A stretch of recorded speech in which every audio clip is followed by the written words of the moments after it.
எவனோ ஒருத்தன் விட்டு போய்க்கிறான், சாவி இல்ல. இது எப்படி ஸ்டார்ட் பண்றது வேற தெரியலையே. ஸ்டார்ட் பண்ணா தூக்கி ஓடிடலாம். தள்ளி பார்ப்போம். அம்மா, தள்ளி எல்லாம் போக முடியாது. ஏதாவது இந்த ஆட்டையை போட்டுருவா இருந்தான். சரி, அவனாவது ஒருத்த இழிச்ச வாயம் மாட்டுவான், பார்ப்போம்.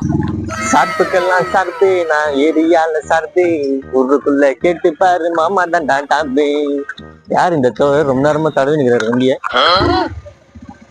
தோழரே, என்னாச்சு? வண்டி இங்கேயே ரொம்ப நேரம் பார்க் பண்ணிருக்கீங்க. வண்டி ஸ்டார்ட் ஆகல ப்ரோ. ஸ்டார்ட் ஆகலையா? ஆமா. பெட்ரோல் எதுனா இல்லையா? வாங்கினருவா? இல்ல பெட்ரோல்லாம் இருக்கு ப்ரோ. ஏன் ஸ்டார்ட் ஆகலன்னு தெரியல. மெக்கானிக் இங்கதான் இருக்காரு. அங்க இருக்காரா? போன் பண்ணி சொல்லுங்க, நான் போய் கூட்டிட்டு வந்துடுறேன். இல்ல ப்ரோ, சொன்னா வரமாட்டாரு. தெரிஞ்ச ஆளா இருந்தாதான் வருவாரு. ஓ, தெரிஞ்ச ஆளா இருந்தா வருவாரா? ஓஹோ, அதான் என்ன பண்றது தெரியாம மூச்சு நிக்கிறேன். ஒன்னும் பிரச்சனை இல்லை, நம்ம ஏரியா தான். இந்த வண்டி எடுத்துன்னு போயிட்டு நீங்க கூட்டிட்டு வாங்க, நான் வண்டியை பத்திரமா பாத்துக்கிறேன். உங்களுக்கு ஓகே ப்ரோ? ஒன்னும் பிரச்சனை இல்லை, சேவை தான் என் மனப்பான்மை. ஐயோ, உங்களை மாதிரி நல்ல மனுஷன் இருக்கிறது தான் ப்ரோ.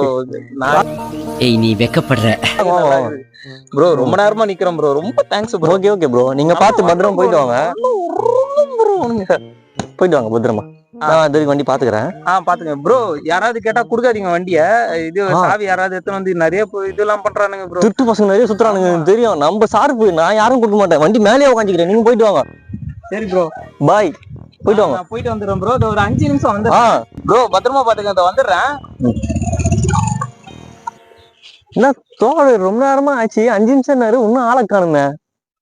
அது அவ்வளவுதான், டைம் முடிஞ்சது.